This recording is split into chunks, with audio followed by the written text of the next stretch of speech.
The film opens with a quiet, almost peaceful scene. A group of children gather in a room, their innocent eyes glued to the television. They were watching the popular children's show Teletubbies, unaware of the horror slowly creeping outside their walls. Moments later, a woman appears, hurried and breathless, carrying a small girl in her arms. Without much explanation, she places the girl with the group and sternly instructs the children not to leave the room under any circumstances.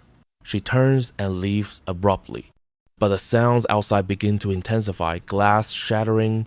One curious child, despite his fear, tiptoes toward the door, trying to understand what is going on outside. As he reaches the door, he hears something, someone, or something trying to get in. Suddenly, the door bursts open with a loud crash.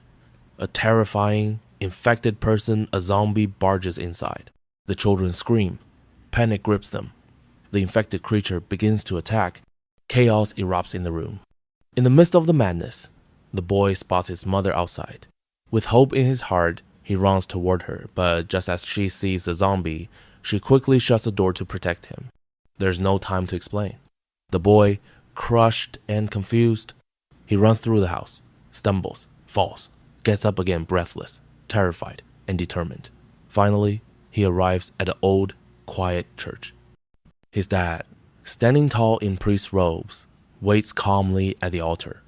The boy Jimmy tries to explain, to describe the horror he's just seen, but his father gently interrupts him. "I know," he says quietly. "I've already confessed everything." He then takes off his cross necklace, places it tenderly into Jimmy's hand, and tells him to hide. Jimmy obeys, finding a safe corner to crouch in, clutching the cross tightly. A moment later, the church doors shatter as several zombies crash in. They charge at the priest. He does not resist. He does not move. And just like that, they bite him. He, too, becomes one of them, infected, lost. Then, the film takes us to a dark truth. The virus that caused this horror, a deadly infection called the rage virus, has now spread like wildfire. The entire country has fallen. In response, Europe has quarantined the island completely. A brutal lockdown is imposed. No one is allowed in. No one can get out. Inside the dimly lit room, a father gently wakes his son, whispering, "Son, today is a big day." The boy named Spike quickly gets up and grabs his bag, alert and prepared. Around them, other survivors are doing the same. Everyone is gearing up. But this isn't a world of high-tech weapons anymore. No guns. In the kitchen, an elderly man, a neighbor, and also his father's companion waits for him. They share a quiet breakfast. But then, the distant voice of Spike's mother interrupts the calm. She is ill. Jamie, Spike's father, goes to her room. Spike follows. His mother, looking pale and weak, apologizes for disturbing them. She hugs Spike tightly and confesses that she's had a terrible headache since morning. She tries to stay strong, but it's clear her condition is worsening. Jamie shares the day's plan with her. They are leaving this place. It's too dangerous to stay. But she is worried their son is only 12, and she herself isn't well enough to travel. Jamie doesn't respond. He simply turns and walks out of the room, too hardened by survival to be swayed by emotion. Spike stays behind, trying to comfort his mother the best he can, something his father never managed to do. Before leaving, he lies. "I'm going to school," he says softly. But we know there are no schools left in this world. Just as Spike is about to leave, their elderly neighbor, the man who's watched him grow, hands him his first real bow. It's not just a weapon. It's a symbol, a rite of passage. With his father Jamie by his side, Spike exits the village. As they pass through the dusty paths, the people of their small community begin stepping out of their homes. One by one, they emerge. As they arrive at the edge of the community, at the great gate separating the safe zone from the real world, the community leader appears. He speaks gravely. "If you go to the mainland, there's no coming back. No one will come to save you. Many went before. None returned." And then they find something strange. A hidden path snaking through the middle of the sea begins to reveal itself. It only appears when the sea level recedes, a secret way known to very few. They don't hesitate. Jamie and Spike step onto the path, the cold sea winds slicing across their faces. Carefully, silently, they cross the sea route. Eventually, they reach the mainland, the place that once thrived with civilization, now reduced to decay and death. As they move forward through this desolate land, an eerie melody flows in the air, a strange song, distant and chilling. And then, from the shadows, they see them, the infected. Zombies, but not like the ones from stories. These were twisted, horrifying creatures. These are the enemies Spike must face his first true trial. Jamie, seasoned and hardened, leans down and tells him, "You have to be fast, fearless, and your aim must be perfect." Spike breathes in, draws his bow. With sharp focus, he lets an arrow fly, striking the creature right in the neck. It collapses, dead. But there's no time to celebrate. More zombies appear, slow but growing in number. Jamie, experienced and calm, moves in and begins taking them out methodically. This is not his first time. Then, the moment that brings everything to a halt. An infected child emerges from the shadows. Even Jamie hesitates. Spike's hands tremble. Nobody wants to harm a child, even one who's been overtaken by the rage virus. They don't engage the child. Instead, they move on. Deeper into the mainland, they come across a crumbling house. Curiosity and hope drive them to explore. Maybe there's something useful inside. But what they find is far from hopeful. Inside one of the rooms hangs a man upside down. His body is lifeless, and black crows peck at his flesh. On his chest, something is written, the name Jimmy. Jamie stares at the corpse grimly and tells Spike, "Most of the people who survived here, they're not like us. When people lose everything, they lose their humanity too." Jamie then looks at his son and says something chilling. "You need to kill him." Spike pauses just a second, then takes a breath and shoots the arrow straight into the man's head. It's a defining moment. They move on. Every step now is heavier, more dangerous. And soon, they come upon another grisly sight, the severed head of a deer, hanging like a grotesque ornament. The rest of the animal lies nearby, torn to pieces. Jamie's face tightens. "This isn't the work of ordinary zombies," he says. This is Alpha. The Alpha zombies infected who retain some cognitive abilities. They can think, plan, hunt. Their rage is more focused, their strength even deadlier. Suddenly, father and son are gripped by fear. They spot a group of Alpha zombies in the distance, not one, but many, moving toward them. Jamie pulls Spike close, whispering a fast plan: "Run, shoot, don't stop." What follows is chaos, a blur of arrows, blood, and screaming. Spike, overwhelmed by the pressure, panics. Despite his training, Jamie and Spike are forced to retreat, sprinting back toward the old house they visited earlier. They barely make it inside and barricade themselves in the attic with whatever they can find: broken furniture, crates, planks, anything. Outside, the Alpha zombies gather, watching silently from a nearby hill. Night falls. In the distance, a bonfire glows. "What is that?" Spike asks, breathless. Jamie, confused, admits, "I don't know. I've been here before, but not like this." That night, Spike is haunted by a dream, a nightmare of his mother, drowning in dark, endless water. He wakes up shaken, his face pale, breath quick. Before they can even collect themselves, the old attic floor beneath them begins to crack and collapse. The house is falling apart. They scramble to escape just in time. The situation is clear now. They can't stay here. They must return to the island. Miraculously, the hidden sea path reveals itself once again. Without wasting a second, Jamie and Spike begin the journey back. But they are not alone. An Alpha zombie, faster than any before, has been watching them. It begins charging through the trees with terrifying speed. Jamie and Spike run, pushing their bodies to the limit. As they near the island, they send an emergency signal to the community tower. The islanders respond instantly, launching arrows in waves toward the Alpha to slow it down. A burning arrow launched from the highest point strikes the Alpha square in the chest. It roars, stumbles, falls, dead. The people cheer. Spike has returned alive. The community celebrates, proud of the young boy who left on his first real mission and survived the horrors of the mainland. Spike is showered with praise. His father, Jamie, boasts of his bravery, detailing how his son stood firm.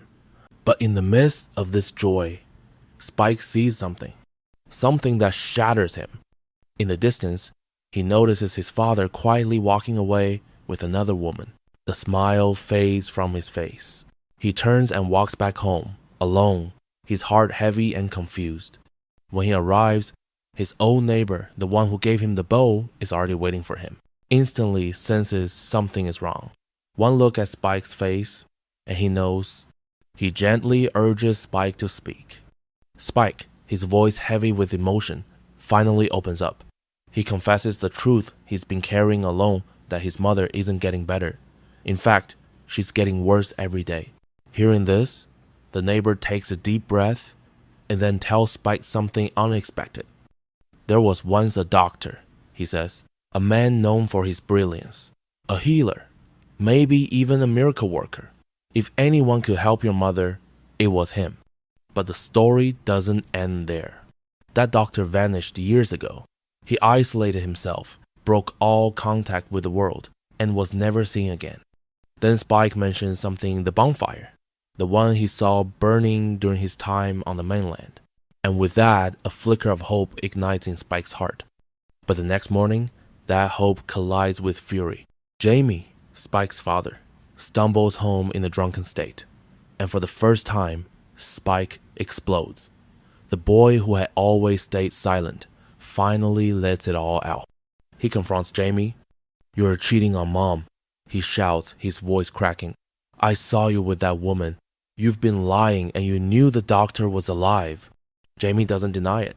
Yes, he admits, years ago he saw the doctor, dressed in a medical uniform, surrounded by corpses.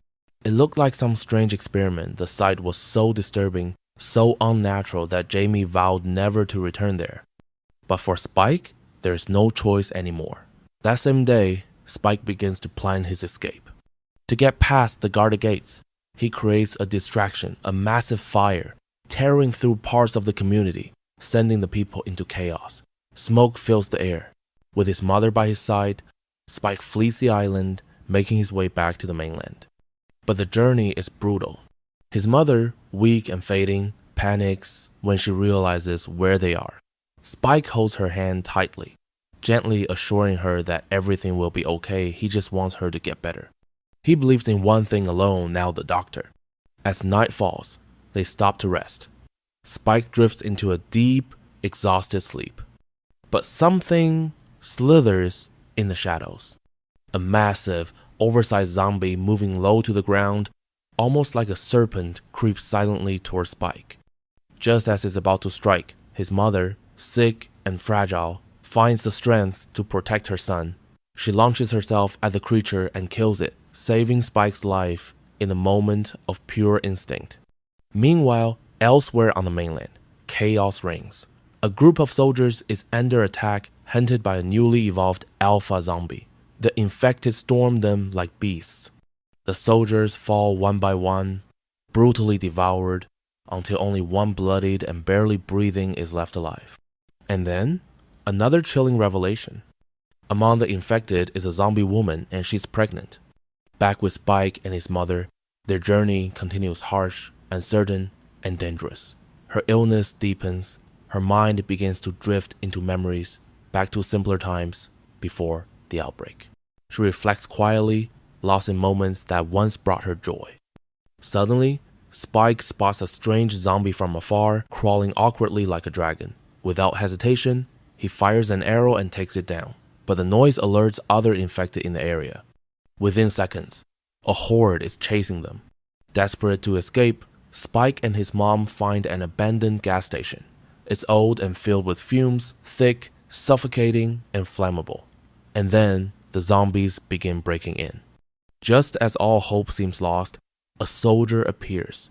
He sets fire to the infected, saving Spike and his mother at the last second. He tells them he's the last survivor of his squad. But the news he delivers is Grim returning to the island is no longer possible. The paths are blocked. The ocean, impassable. Still, the three of them push on. Spike's mother begins to feel a bit stronger, a fleeting moment of relief when they come across an abandoned train. Inside, they find the pregnant zombie woman the one Spike saw before sitting motionless, like a ghost. In a shocking turn, Spike's mother decides to help her.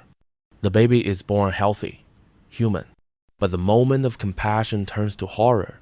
The zombie mother, now awake, violently attacks. The soldier doesn't hesitate. He shoots and kills her instantly. But now a new argument begins. The soldier insists that the newborn must be left behind. It could be a danger. But Spike's mother refuses. She holds the baby in her arms, believing that it deserves a chance. That it's innocent. Suddenly, an alpha zombie ambushes them this time, tearing the soldier apart, ripping his head clean off. Spike and his mother run. But just as the monster is about to catch them, a gunshot rings out. The doctor appears. With calm precision, he shoots the alpha and saves them. He leads them to his secret hideout deep within the forest. There, he reveals his survival methods, rubbing iodine on his body daily. The virus hates it, he explains. It cannot survive it. Iodine is poison to them.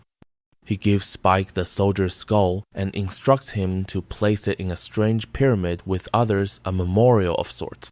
Spike agrees. Then the doctor begins his assessments.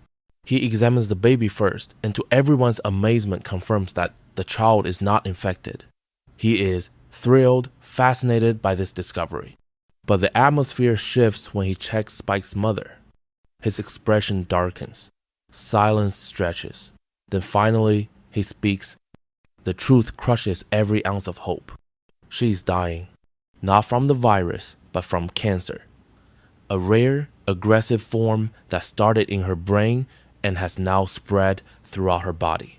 There is no cure, no treatment, no saving her. Spike is shattered. He begs the doctor to try something, anything. But his mother already knew. Deep down, she had felt it.